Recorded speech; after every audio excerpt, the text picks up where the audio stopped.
ஓம் சாய்ராம்.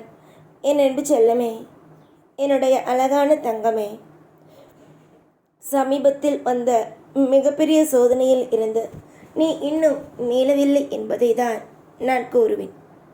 எப்போ பார்த்தாலும் எனக்கு இது நடக்கவில்லை, அது நடக்கவில்லை, அந்த விஷயம் எனக்கு கிடைக்கவில்லை, இந்த விஷயம் எனக்கு கிடைக்கவில்லை, நான் என்ன செய்ய போகிறேன் என்பதும் எனக்கு புரியவில்லை என்றுதான் நீ ஒவ்வொரு நாளும் அழுது கொண்டு இருக்கிறாய்.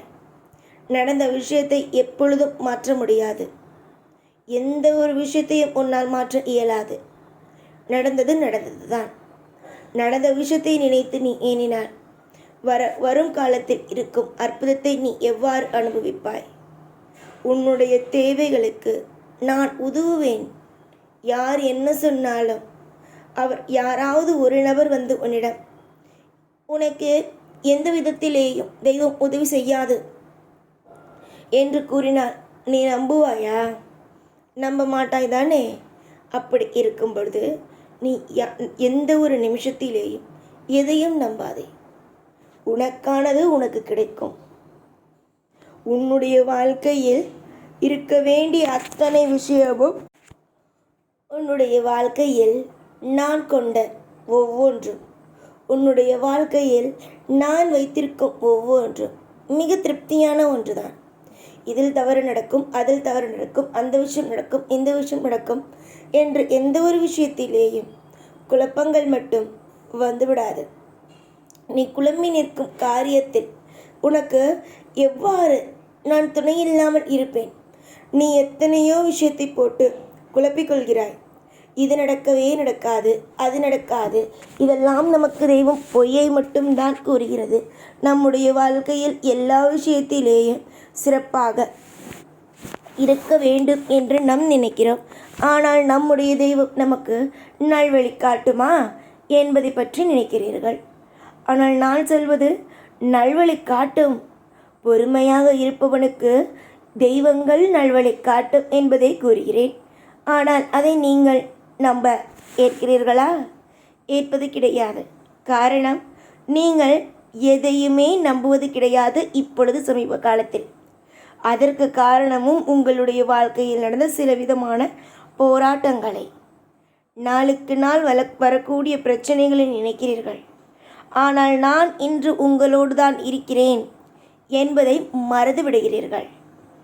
ஏகப்பட்ட சூழ்நிலைகளில் உங்களை காப்பாற்றியும் வழிநடத்தியும் இருக்கிறேன் என்பதை நீங்கள் மறந்துவிட்டு, எனக்கு இதில் தவறுகள் நடக்கும், அதில் தவறுகள் நடக்கும், இந்த விஷயத்தில் எனக்கு தவறுகள் நடக்கும் என்பதையே போட்டு நீங்கள் விவாதித்து கொண்டு இருக்கிறீர்கள் உங்களுடைய மனதுக்குள்.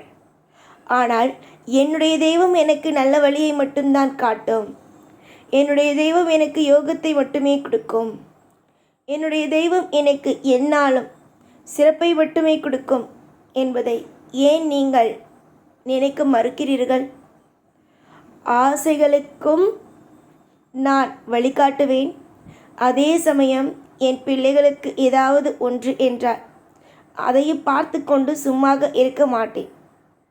உன்னுடைய வாழ்க்கையில் எதுவாக இருப்பினும் அதை நான் நிறைவேற்றி கொடுப்பது மிகப்பெரிய கண்ணும் கருத்துமாக இருப்பேன். மனதை எப்பொழுதும் போட்டு குழப்பிக்கொள்ளாமல் நம் வாழ்க்கையில் என்றும் திருப்திகள் வந்து சேரும். நம்முடைய வாழ்க்கையில் எப்பொழுதும் யோகங்கள் வந்து சேரும். நம்முடைய வாழ்க்கையில் என்றும் நலம், வளம், அற்புதம் எல்லாமே வந்து கிடைக்கும் என்பதை நம்புங்கள். நீங்கள் எடுத்து வைக்கும் ஒவ்வொன்றிலேயும் என்னுடைய துணை எப்பொழுதுமே இருக்கும். யாரை பார்த்தும் பயப்பட வேண்டாம்.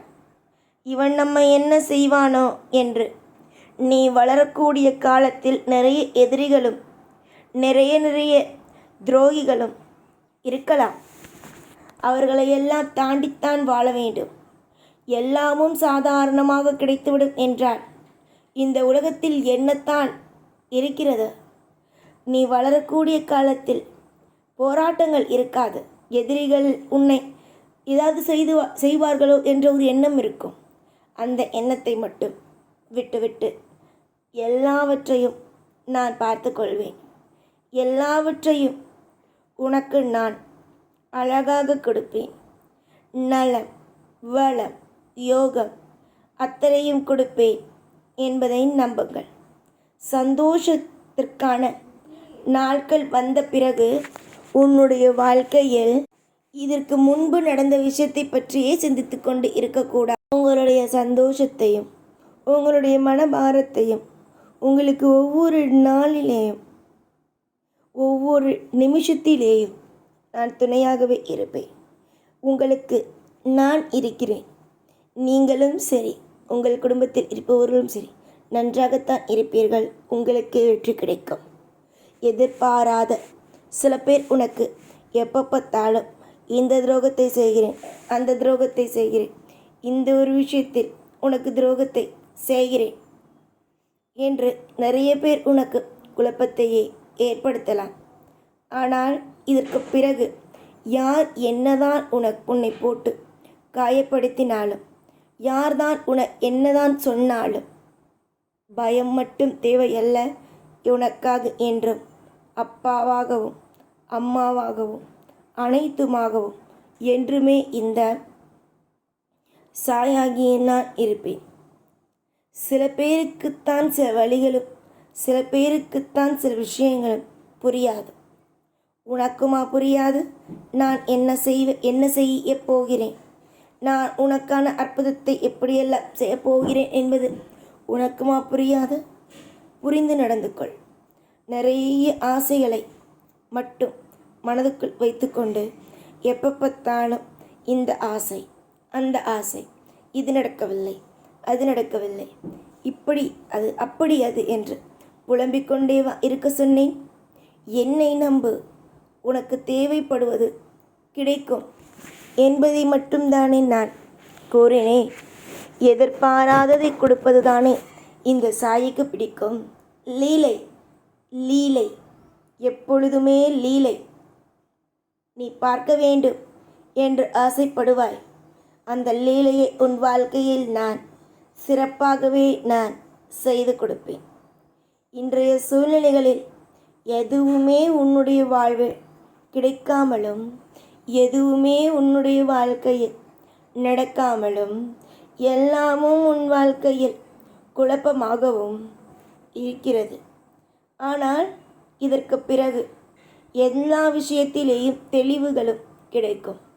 யார் எப்படிப்பட்டவர்கள், யார் என்னென்ன விஷயத்தை செய்கிறார்கள், யார் எப்படிப்பட்ட விஷயங்களை உன் மீது திணிக்கிறார்கள் என்பது புரிய வரும். அதற்கு காரணம் இதுவரைக்கும் நீ பட்ட அத்தனை விதமான அடிகளும் வேதனைகளும். உன்னை நிறைய பேர் நினைத்தார்கள், என்ன நீ தோற்று போவாய் என்று. ஆனால் உன்னுடைய வாழ்க்கையில் நீ நினைத்தாய் எல்லோரும் நினைப்பது போலத்தானே நடக்கிறது என்று. நடந்தது, ஆனால் இனி நடக்காது. ஒரு அளவு உன்னை சோதிப்பேன். ஆனால் வாழ்க்கை முழுவதும் உன்னை சோதித்து கொண்டோ, வாழ்க்கை முழுவதும் உன்னை கவலைப்படுத்தி கொண்டோ இருக்க மாட்டேன். தீராத வழிகளையும், தீராத கஷ்டங்களையும், தீராத பாரங்களையும் சுமந்த உங்களுடைய வாழ்வில் இனி எல்லாமும் ஜெயம்தான், எல்லாமும் திருப்திதான். உன்னை யாராவது அசைத்து பார்க்கலாம் என்று நினைத்தால் அவர்கள் மிகப்பெரிய முட்டாள் என்பது அர்த்தம். ஏன் தெரியுமா? உன்னை யாரும் எப்பொழுதும் அசைக்க முடியாது. அதற்கு காரணம் உன்னோடு என்றும் நான் இருக்கிறேன் என்பதுதான். கவலைகளை விட்டுவிட்டு சந்தோஷமாக இருப்பதற்கு முயற்சி எடுங்கள். எல்லா நாளும் உங்களுக்கு நான் திருப்தியாக கொடுப்பேன், நல்லதை கொடுப்பேன், நல்லதை செய்வேன் என்று முடிவெடுங்கள். ஓம் சாய்ராம்.